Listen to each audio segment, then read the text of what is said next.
particulier, ce que je voudrais souligner, c'est que nous, la question de l'égalité professionnelle, au départ, on s'est dit, mais comment on va l'aborder? On fait le constat qu'on a très peu d'hommes dans nos métiers, et comment renverser ça? On se sentait relativement impuissant, puisque finalement, on avait l'impression qu'il y avait peu de candidatures masculines.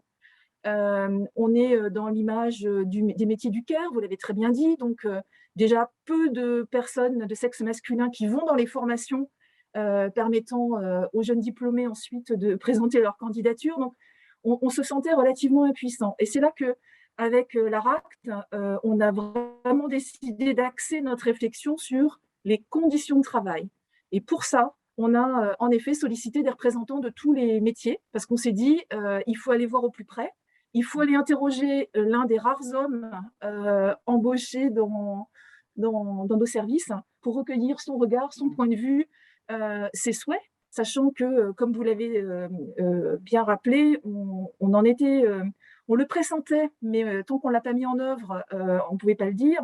C'est qu'en travaillant sur les conditions de travail et sur la notion de qualité de vie au travail, on allait pouvoir améliorer tout un tas d'autres, jouer sur tout un tas d'autres leviers, notamment le recrutement, la fidélisation. Et ça, aujourd'hui, dans notre secteur d'activité, c'est fondamental puisqu'on a une pyramide des âges qui nous préoccupe quelque peu.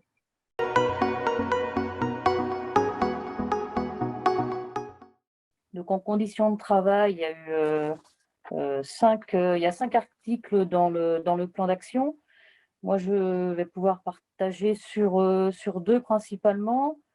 La possibilité d'avoir des sabots antidérapants pour quand on est en intervention, pour faire des douches par exemple, qui a été appréciée. Donc on a chacun tous ceux qui voulaient en avoir, on a notre paire de sabots antidérapants.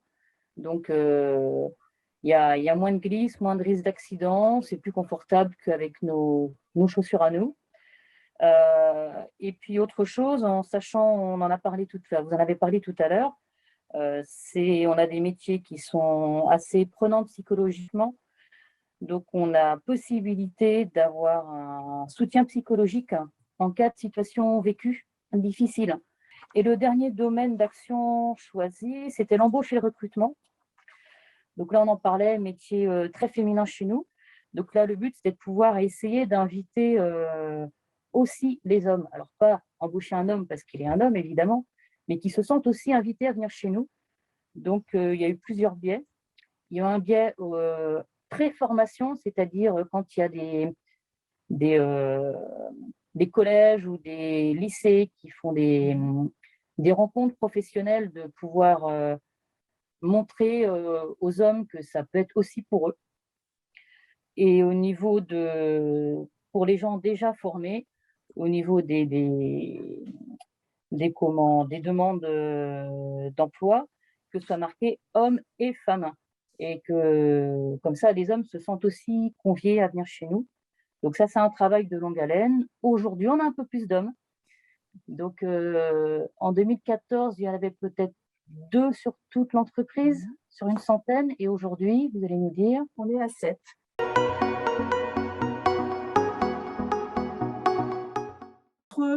Nous, à domicile, on a un vrai challenge qui repose sur la difficulté à toucher les professionnels, à les faire se rencontrer. Et le temps qu'on a eu pour travailler sur l'égalité professionnelle, ça a aussi été un temps où les gens sont venus et ont pu se poser ensemble. Et ça, c'était très précieux.